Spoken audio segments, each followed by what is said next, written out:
Welcome back to Your Real Estate Voice with Barb Schlinker, the host of the program. I'm Richard Randall. I sit in with her on this weekly radio show that informs and educates you on how to buy or sell real estate with Barb Schlinker, the owner broker of Your Home Sold Guaranteed Realty. Now, Barb, most people selling a home have some very different ideas of their home's value. Some believe that they should price it at the very top of the price range. Others want a quick sale. Others have just no idea at all. So, Barb Schlinker, how does a home seller price their home to negotiate the best price, and what should they do about lowball offers? Well, Richard, oftentimes I see home sellers get very upset and indignant about lowball offers, and I get it. It's real estate, it's very emotional. Sometimes it reminds me of high school.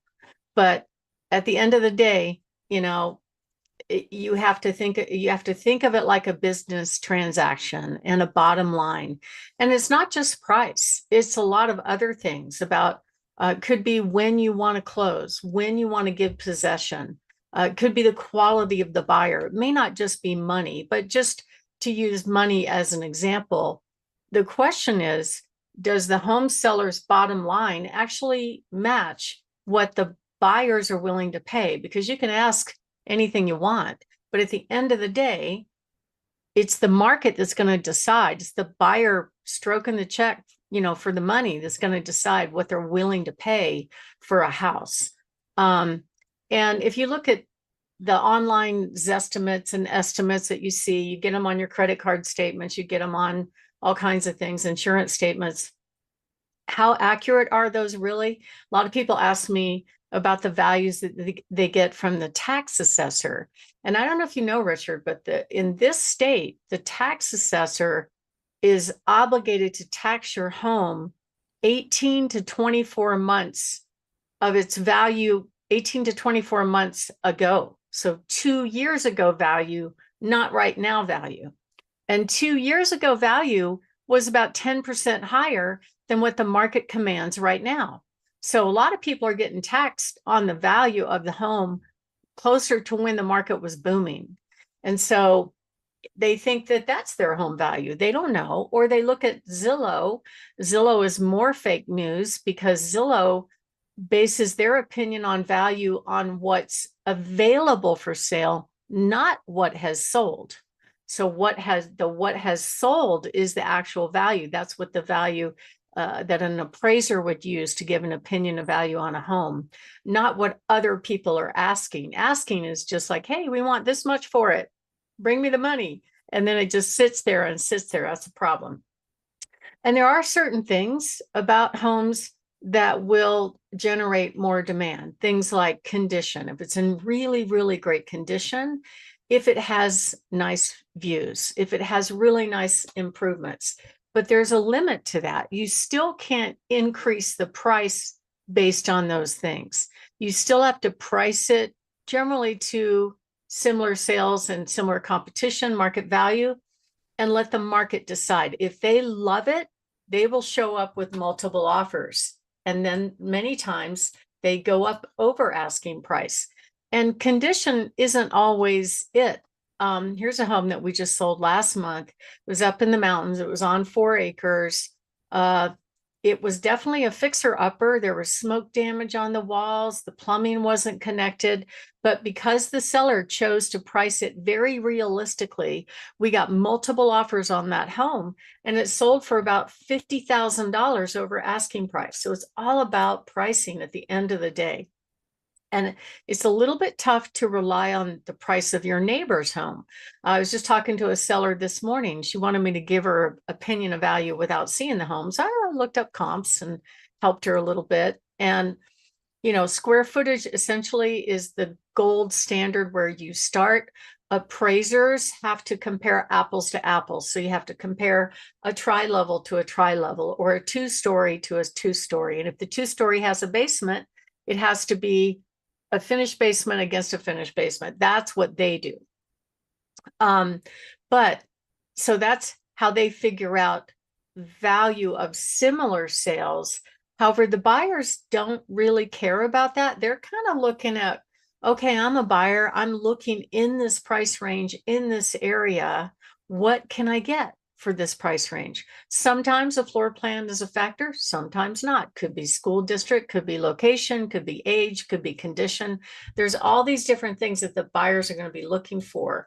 And at the end of the day, if you price it right and you get multiple offers, you don't have to worry about lowball offers. I mean, they will still come. I had one in January that we intentionally priced it a good 5% below similar sales because he wanted to sell fast. We went on to get 8 offers. The highest offer was 10% above asking price. Okay. So that delta made a difference, but there were some offers in there that came in low or came in just at asking and they didn't win the bid. So right now with the market conditions as they are, not all real estate agents are the same. According to Zillow, or over 70% of licensed real estate agents sold 0 homes last year, which is just, I don't understand. I mean, maybe some people just want to keep their license just because it's fun and they want to have a tax write-off because there are a lot of expenses to it. But many agents can't make a living at it and they have other jobs. You wouldn't believe how many calls I get after hours on the weekends, and I can hear the restaurant in the background. And it's always a real estate emergency. I got texts and questions about my listings on Easter Sunday, which I didn't think was very polite, but that was from agents. It's like, really? Come on. It's like reaching out to me on Christmas Day. It's almost the same. But at the end of the day, not everybody is the same. It's 1 month of school to be a real estate agent, right? So not everybody really studies the market and what's going on. Some do and some don't. But I tell you who does, it's the buyers out there looking. They know what's going on. They know what's available for what they're looking for. And they're going to vote with their feet. They're going to show up if they love the home, and they're going to make offers if they love the home. So will they make a lowball offer? Maybe. If they have no competition, they might test the waters and see what they could do. And you don't know if it's the agent encouraging them to do that or if the buyer just made that decision. So to figure out homes value, it really depends on, what homes are selling for. Like this one that I had a bidding war on last weekend wasn't the lowest price home in the neighborhood, but it is in superb condition, right? So even though there were very similar homes that were priced lower, those homes were not move-in ready and turnkey, right? Whereas this one was. So there was a lot of demand for it. So you really need an expert to help you walk that fine line and figure out what decisions to make when you get an offer. And so here are some of the negotiating mistakes that we see. If you get a lowball offer, don't kill the messenger, okay? Be polite. If you're willing to maybe counter with them, that's fine. You don't have to answer all offers. You don't have to accept any offer at all, even if it's full asking price. But if you get a low offer and you don't have any other choices, work with them. You don't know what they're willing to pay, but I would say at least, counter what you are willing to accept and see where it takes you. It's just online paperwork. It's not hard to do it. The other strategy I would take a look at is when you're putting the house on the market, you want to think about where you're positioning the home. I always encourage clients to try to price it just below kind of either a 25,000 or a 50,000 benchmark if it works, simply because a lot of buyers search online within those benchmarks. Like if it's a 710 house and you price it at $699, you may catch the buyer searching from $650 to $699 that may stretch their budget a little bit, but you want to have it found in their search. It's always better to price what I call realistically versus optimistically. Another strategy when you're dealing with lowball offers is basically you want to make people feel as though they've won. So give them something. It may not be price. It might be terms. It might be closing date. It could be anything like that, right? But don't get too angry about getting a low offer. If you think about it, they love your home enough to make an offer, right? It just may not be the right price. So it's okay to counter. I've seen buyers come back again and again and again because they really did want the house, but they just wanted to try to negotiate a little bit. The other thing I don't be surprised about the fact that sometimes agents are encouraging their clients not to make their best offer. I've had agents actually say those words to me. Don't worry, the seller's definitely going to counter your offer against competing offers. Now, how does she know that?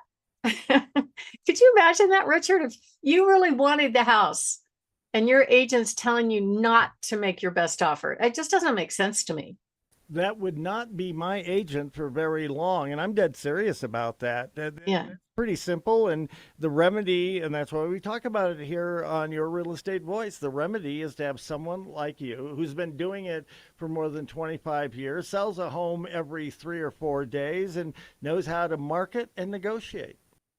Yeah, I mean, I don't know why that happens. I think the agents are trying to save their clients money and trying to be the hero. But if it means their client doesn't get the house, it's a big mistake. So my name is Barb Schlinker. I'm the broker owner of Your Home Sold Guaranteed Realty and the host of this show. And we're talking about how do you respond to offers that look low to you? And next up, we're going to talk about a couple of mistakes about negotiating.